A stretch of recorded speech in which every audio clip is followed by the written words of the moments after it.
முத்தமிழறிஞர் தலைவர் கலைஞர் இட்ட கட்டளையை என்ன கட்டளையிடுகிறாரோ அவைகளெல்லாம் என்று செயல்பட்டவர். அதை போல தமிழ்நாடு சட்டமன்றத்தில் 2 முறை நானும் அவர்கள் ஒன்றாக பயணித்தவர். அந்த வகையிலே அன்பு சகோதரர் பிபிஆர் என்றுதான் சொல்லுவார்கள். அதை போல பிபி ராஜன் அவர்கள் என்னையும் மேலையில் தான் என்று சொன்னால் எதிரே இருக்கிறவர்கள் பிசுதான் சரின்னு சொல்லுவார்கள். அப்படி ஒவ்வொருவரையும் அவையும் அதை போலதான் இப்ப இங்கே நம்மின் சார்பாக வாருங்கள், உரை நிகழ்த்துங்கள், வீர வணக்கத்தை செலுத்துவோம் என்று சொல்லி அழைக்கின்றேன். 3 நாள் சட்டப்பேரவை உறுப்பினர் என்னுடைய அருமை சகோதரர் பிபி ராஜன் அவர்களே,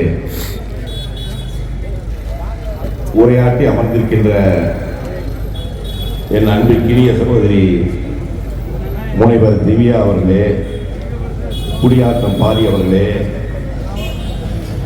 அதை போல மேடையில் அமர்ந்திருக்கின்ற மாவட்ட கழகத்துடைய நிர்வாகிகளே, ஒன்றிய கழகத்துடைய நிர்வாகிகளே, ஒன்றிய கழகத்துடைய செயலாளர்களே,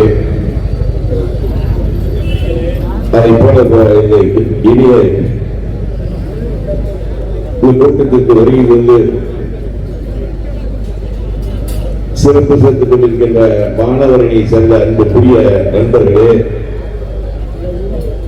இங்கே வரவில்லை என்று சொன்னாலும் ஆங்காங்கே திராவிட முன்னேற்ற கழகத்தினுடைய தோழர்கள், சொற்பொழிவாளர்கள் என்ன சொல்லுகிறார் என்று ஆங்காங்கே இங்கு கேட்டுக் கொண்டிருக்கின்ற பெரியோர்களே, தாய்மார்களே, உங்கள் அனைவருக்கும் என்னுடைய பணிவான வணக்கம். சொற்பொழிவாளர் பேசினார், பேசவில்லை. நான் என்னுடைய வீர வழக்கறிஞர் நம்முடைய மாணவரணி அமைப்பாள சீனிவாசன் சொல்லிட்டாரு. அன்பு கட்டளையிட்டாரு.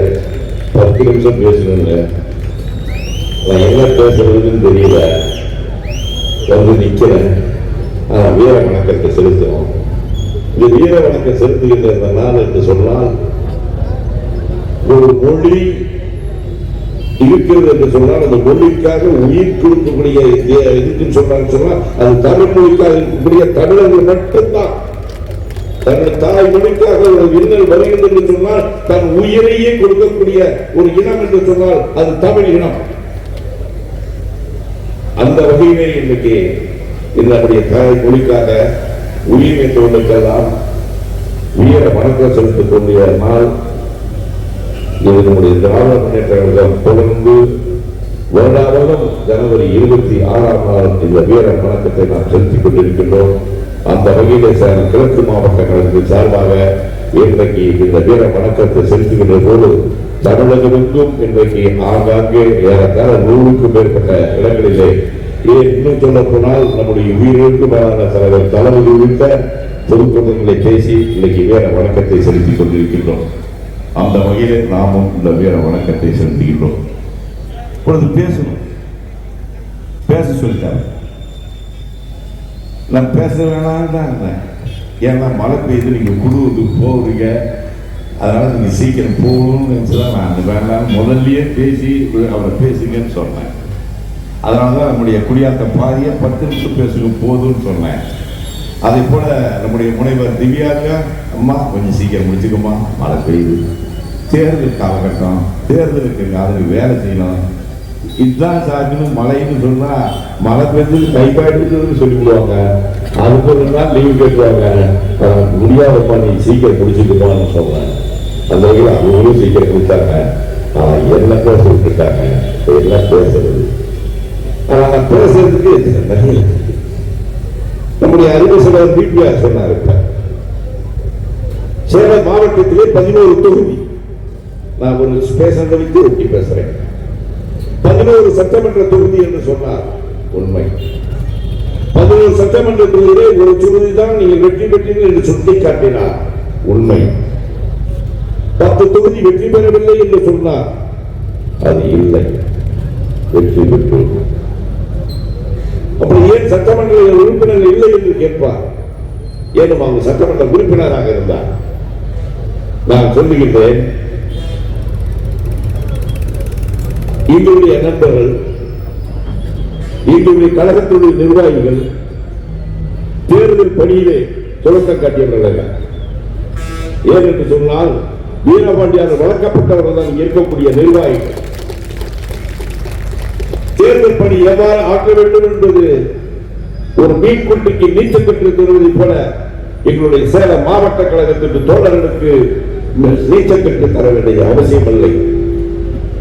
தேர்தல் பணியாற்றுவதற்கு சொல்ல வேண்டிய அவசியம் இல்லை. ஆனால் இறக்கப்படம் உள்ளவர்கள் சற்று விழிப்புணர்வு இல்லாத காரணத்தினாலேதான் ஒருவரை மட்டும் சட்டமன்றத்துக்கு அனுப்பிவிட்டு 10 பேரை இங்கு அனுப்ப முடியாத ஒரு நிலை எங்களுக்கு ஏற்பட்டது. அதுக்கு என்ன காரணம்? ஏமாற்று பேரணி. நீங்கள் பேசியதை வச்சே நான் உருட்டி பேசுகிறேன். எடப்பாடி பழனிசாமி இளங்கோவனை பற்றி நான் பேச வேண்டிய கால கட்டாயம். எடப்பாடி பழனிசாமி ஒரு 4 ஆண்டு கால முதலமைச்சராக பணியாற்றினார். 4 ஆண்டு காலம் அவர் மக்கள் தேர்ந்தெடுக்கவில்லை. அவர் முதலமைச்சராக வேண்டும் என்று அவருக்காக வாக்களிக்கவில்லை. ஆனால் அவருடைய சதி வலை காரணமாக அன்றைய தினம் முதல்வராக இருந்த ஜெயலலிதா அவர்கள் மரணம் என்று சொன்னால், நான் சொன்னதை போல சுருக்கமாக சொல்ல வேண்டும் என்று சொன்னால், இவருடைய சதியின் காரணமாக அது மரணம். அது அந்த இயக்க தோழர்களுக்கு தெரியும். அந்த சதியின் மரணத்தினால் 4 ஆண்டு காலம் முதலமைச்சர். ஆனால் 4 ஆண்டு காலம் முதலமைச்சர் அதை பற்றி எங்களுக்கு கவலை இல்லை. ஆனால் அந்த கொடிய காலத்துக்கு பின்னால் ஒரு கொடூரமான கொரோனா அதையும் விரட்டிட்டு இருந்தார். ஆனால் இப்பொழுது சொல்லுகிறேன், அந்த நடைபெற்ற தேர்தலில் அப்படி எப்படி இந்த பகுதியில் 10 வேட்பாளர்கள் விட்டு நீங்க சட்டமன்ற உறுப்பினர் தரவில்லை என்று சொன்னால் ஏமாற்றப்பட்டோம். நாங்கள் வெற்றி பெறவில்லை என்று சொல்லவில்லை, ஏமாற்றப்பட்டோம். எப்படி ஒரு கையெத்தனை சீட்டு கேவலம் ஒரு டோக்கனை கொடுத்து மக்களுக்கு தெரியும். இப்பொழுது ஆங்காங்கே மக்கள் இருக்கிறார்கள். என் கழகத்தோழர்களை விடுங்கள். மக்கள் ஏமாற்றுவிட்டனர். ஏமாற்ற காரணத்தினால்தான் 10 சட்டமன்ற உறுப்பினர்கள் சட்டமன்றத்துக்கு செல்லவில்லை. ஆனால் இன்றைக்கும் நாங்கள் மக்களை சுற்றி மக்களுக்காக என்ன தேவை என்பதை சுற்றி நாங்கள் செய்து கொண்டிருக்கின்ற ஒரு இயக்கம் என்று சொன்னால் அது திராவிட முன்னேற்ற கழகத்தினுடைய இயக்கம். அது சேலம் கிழக்கு மாவட்ட மறுக்க முடியாத உண்மை. அதைதான் இப்பொழுது பழனிசாமி ஏமாற்றுவதற்காக வருகிறார். நீங்கள் தயவு செய்து எண்ணி பார்க்க வேண்டும். எப்படி ஒரு கையெழுத்துல சீட்டை கொடுத்து அன்னைக்கு மக்களை ஏமாற்றினார்களோ அதை போல இன்றைக்கு ஒரு 4 நாட்களுக்கு முன்னால் தேர்தல் அறிக்கையிலே நான் 2 சொல்கிறேன் என்று சொன்னார். என்ன சொன்னார்? 2000 ரூபாய் மகளிர் முதுமை தொகை தருவதாக. நான் அண்ணாமலை ஆணையாக சொல்கிறேன், உங்களால் கொடுக்க முடியாது. என் தலைவர் 1000 ரூபாய் அதை கொடுப்பார் என்று தேர்தல் அறிக்கையிலே சொன்ன போது அதை பழனிசாமி நீ எங்கே சொன்னாய், நீ என்ன சொன்னாய் தெரியுமா? நீ ஞாபகப்படுத்திக்கொள். ஒரு நாள் கொடுக்க முடியாது. எப்படி இன்னைக்கு நிதிநிலை இல்லை தமிழ்நாட்டிலே, நீ எப்படி 1000 ரூபாய் கொடுப்பாய் என்று கேட்டாயே, அந்த ரூபாய் எப்படி 2000 என்று சொல்கிறாய்? எந்த தைரியத்தில் நீ சொல்கிறாய்? ஒரு நாள் முடியுமா? அதற்கு நாங்கள் கொடுப்போம் என்று சொன்னோம், கொடுத்தோம், கொடுத்துக் கொண்டு இருக்கிறோம், கொடுப்போம். ஒரு நாள் முடியுமா?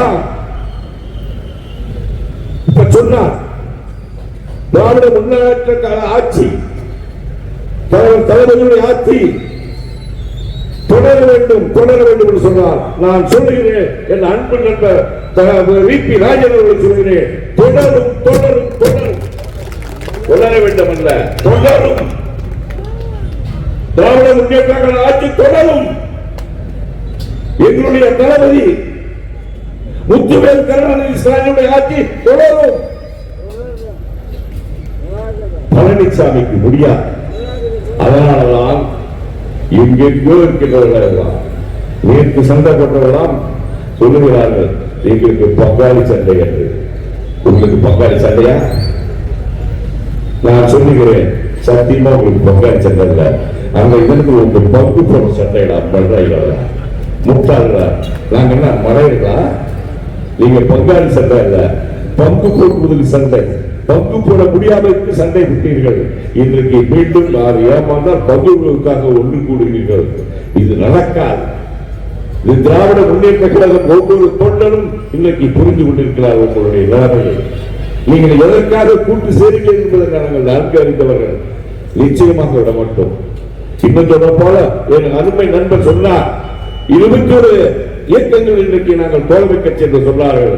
அதை விட மேலே ஒரு பங்கு சொல்கிறோம். இன்றைக்கு தமிழ்நாட்டில் இருக்கக்கூடிய தோழமையாளர்கள், என்னுடைய சகோதரிகள், அக்காக்கள் அத்தனை பேரும் இன்றைக்கு திராவிட முன்னேற்ற கழகத்துடைய தோழமை கட்சி. இயக்கம் அல்ல, கூட்டணி. இன்றைக்கு மக்கள் கூட்டணி. இன்னும் சொல்ல போனால் தமிழ்நாட்டுடைய தமிழச்சுடி கூட்டணி, மகளிருடைய கூட்டணி. இந்த கூட்டணி வெல்லவில்லை என்று சொன்னால் எந்த கூட்டணி வெல்ல? நீங்கள் கூட்டணியாக செல்கிறீர்கள். நான் லாபடத்தோடு சொல்ல வேண்டிய கட்டாயத்தில் இருக்கிறேன். ஏனென்று சொன்னால் இன்னைக்கு வீர வணக்கலாம். இதே திராவிட முன்னேற்ற கழகத்தினுடைய பொதுக்கூட்டமாக இருக்கும் என்று சொன்னால் உங்களுடைய கூட்டணியை திருட்டு கூட்டணி என்று நான் சொல்லுவேன். ஆனால் இன்றைக்கு என்னால் சொல்ல முடியவில்லை. ஏனென்று சொன்னால் இது வீர வணக்கம். உங்களுடைய கூட்டணி இன்னும் என்னால் விமர்சிக்க முடியும், இளங்கோவனை விமர்சிக்க முடியும். இந்த கூட்டத்திலே இளங்கோவன் சொல்கிறார், நாங்கள் தமிழக தொகுதிகளுக்கு செல்வோம். நீங்கள் கேள்விப்பட்டிருப்பீர்கள், யூடியூப்ல வந்தது, பத்திரிகையிலே வந்தது. பழனிசாமியை வைத்துக் கொண்டு இளங்கோவன் சொல்லுகிறார், தமிழ்நாட்டில் 234 தொகுதி என்பது கூட அவர்கள் அறியவில்லை, தெரியவில்லை. ஆனால் தமிழ்நாட்டிற்கு அவர் முதலமைச்சரோ இல்லையோ, எங்கள் சேலம் மாவட்டம் 11 தொகுதிக்கு அவர் தான் முதலமைச்சர் சொல்லுகின்ற போது அவர் தோற்று விட்டார்களா இல்லையா? வெற்றி பெற்றார்களா? தெம்பு இருக்கா? திராணி இருக்கா? நீ தெம்பு திராணி இருக்கிறானால் என் தலைவர் சொல்லுகிறாரே 234 200 நாங்கள் வெல்லுகிறோம் என்று நீ 11 சொல்லுகிறாய். நீ எப்படி முதலமைச்சராக முடியும்? உனக்கு எங்க ஓகியது இருக்குது? எப்படி முடியும்? நீ சொல்லியிருந்தீங்கன்னா 234 நாங்க தலைவர் சொல்றது நாங்க 234 சொல்லு. 11 தொகுதி சொல்லி முதலமைச்சர வெட்கமாட்ட இப்படி சொன்ன. சுயநலம் இல்லையா? சொல்லிடு, சுயநலம் இல்லைன்னு சொல்லு. சுயநலம் உலகத்தான் பேசும்போது அந்த பழனிசாமி முதலமைச்சர் 4 ஆண்டு காலம் மழை பெஞ்சது. கொஞ்ச நாள் முன்னாடி அந்த மழை பெஞ்ச மாதிரி கடுமையான மழை பெஞ்சா எவ்வளவு ரோட்ல போனா மழை பெஞ்சது கண்டுக்காது.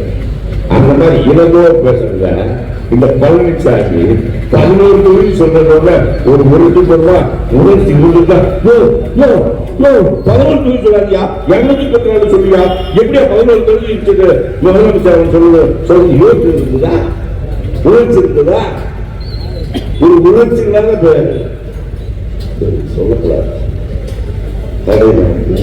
குணமாக சொன்னா அது தப்பா இருக்கு.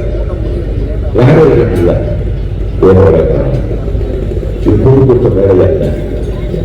அதனால் லாபகத்தோடு பேச முடியாது. இல்லை என்று சொன்னால் இந்த பஸ்ஸுக்கு சொன்னாங்க அவங்களுக்கும் வர போறாங்க. அவங்க இல்லைன்னு நீங்க சொல்லிட்டீங்கல்ல, நாங்க வரலன்னு சொல்லிட்டாங்க. ஏன் சொல்லுங்க, மக்களுக்கு தெரியுமில்ல. பழனிசாமி ஒன்னாவது காப்பாற்ற முடியுமா?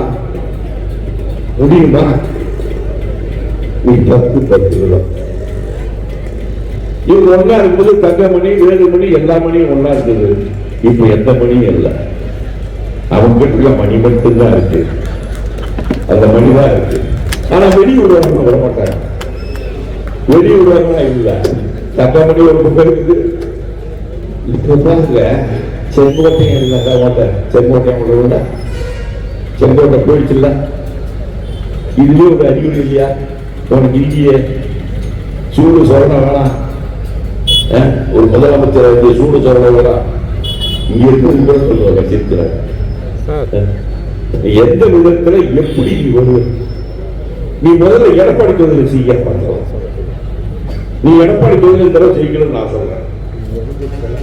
நான் சொல்றேன் எடப்பாடி தொகுதி இல்லை. எனக்கு எடப்பாடி மக்களுடைய மனநிலை எனக்கு தெரியும். நான் அந்த பகுதியில் 5 ஆண்டு காலம் மாவட்ட கழக செயலாளர், தளபதியுடைய உண்மை தொண்டர். நான் அங்கே சுற்றி சுற்றி வந்திருக்கிறேன். அங்கே இருக்கக்கூடிய மக்களுடைய மனநிலையை நான் நன்கு அறிந்தவன்.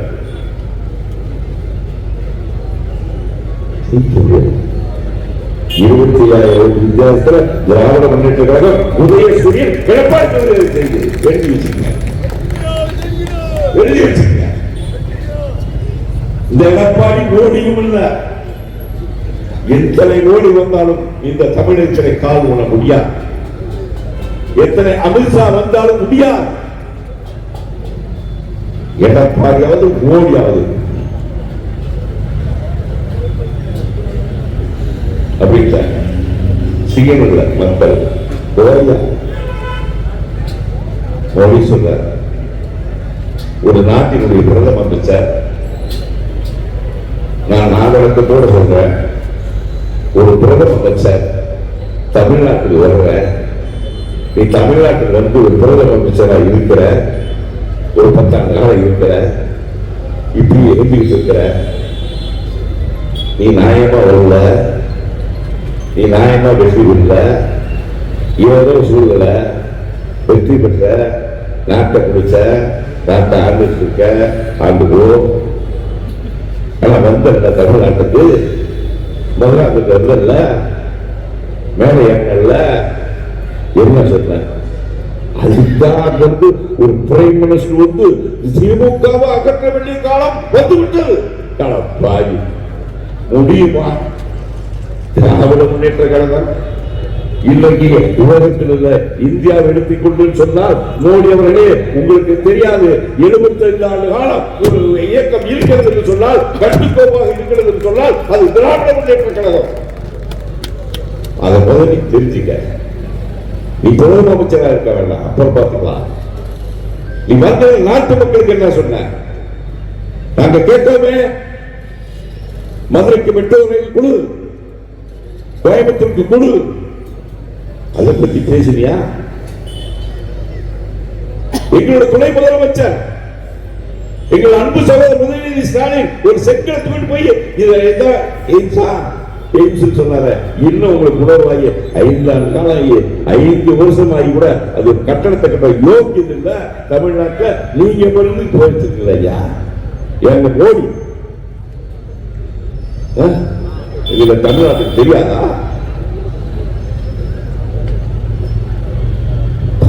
திமுக காலம் வந்து உள்ளது, வரவே கிடையாது.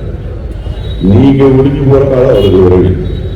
நீங்க முடிஞ்சு போற காலம் விரைவில் வருது. இன்னொன்னு தெரியுமா? மோடி நீ வந்த முதலாவது பேசுன, எங்களை நினைச்சு சொன்ன காலம் அதே காலம். இன்னும் 2 மாத காலம், மே மாத காலம் அண்ணா திராவிட மட்டும் இருக்கிறார் மட்டுமா உங்களோட கூட்டு சேர்ந்துச்சுல்ல? ஒண்ணு செய்ய ஒரே ஒரு தொகுதி வெற்றி பெறாது. உங்க ராசியம் பிஜேபி சேர்த்துட்டாங்கல்ல, சேர்ந்தவங்கலாம் பட்டியல் விட்டார்ல, அவருட்டாருல, ஜே.கே. வாசல் விட்டார்ல, யாராவது சொன்னாங்கல்ல, பாத்தீங்கல்ல? எதுக்கு சேர்ந்திருக்காங்க? பழனிசாமி வெற்றி பெறத்துக்காக இல்ல, காப்பாத்திக்கிறதுக்கு. செய்கிட்டு போக ஏன் கேட்டா இன்றைக்கு இருக்கக்கூடிய மோடியுடைய கூட்டணி என்னன்னு சொன்னா இது அதிமுக சொல்லுவாங்க, பாமக சொல்லுவாங்க, ஜி.கே. வாசன் தமிழ் மாநில காங்கிரஸ் சொல்லுவாங்க. அதல்ல அவங்களுக்கு கூட்டு தமிழ்நாட்டில் ஒரே கூட்டு ஈடி அமலாக்கத்துறை. நீங்க அமலாக்கத்துறை வைத்து திராவிட முன்னேற்ற கழகத்தை மேற்கொள்ளலாம் என்று பார்ப்பார்கள். முடியாது, முடியவே முடியாது. 1975 விசா அதை விட ஒரு கொடுமையான காலம் இல்லை. நெருக்கடி நிலை, அதில் நீதி வந்த இயக்கம் திராவிட முன்னேற்ற கழகம். நெருக்கடி நிலையிலே இருந்து மீண்டு வந்த இயக்கம் திராவிட முன்னேற்ற கழகம். இனி திராவிட முன்னேற்ற கழகம் என்று சொன்னால் அதற்கு அழிவே கிடையாது. இன்னும் சொல்ல போனால் என்னுடைய தலைவர் தளபதி, என்னுடைய தலைவர் முத்தமிழர் என்ற கலைஞர் என்ற பேரெல்லாம் வென்ற ஒரு தலைவர் என்று சொன்னால் அது முத்தமிழர் என்ற கலைஞர். ஆனால் இன்றைக்கு என்னுடைய தலைவர் தளபதி தேர்தலிலே பொறுப்பேற்று நடத்திய அத்தனை தேர்தலும், அது இடைத்தேர்தலாக இருந்தாலும் பொது தேர்தலாக இருந்தாலும் நாடாளுமன்றமாக இருந்தாலும் அத்தனையும் வெற்றி. அதற்கு முன்னுதாரணம் 40க்கு 40 நடந்து முடிந்த தேர்தல் நாடாளுமன்ற தேர்தல். அதைத்தான் இப்பொழுது 2026 நடைபெற இருக்கிறது என்பதை இங்கே வருகின்ற இருக்கின்றவர்கள் மட்டுமல்ல அங்கே கேட்கக்கூடியவர்களுக்கு சொல்லி, வருங்காலம் என்றைக்கும் திராவிட முன்னேற்ற கழகம் எங்களுடைய தளபதிதான் இந்த ஆட்சி தொடரும் தொடரும் தொடரும் என்று சொல்லி வாய்ப்புக்கு நன்றி முடித்துக் கொள்கிறேன். அதை போல இந்த வீர வணக்கத்திற்கு அவர்களுக்கு வீர வணக்கத்தை செலுத்துகின்ற வகையிலே ஆகிய ஒரு நிமிடம் மௌனம் அறிவித்துவிட அன்போடு கேட்டுக்கொள்கிறேன்.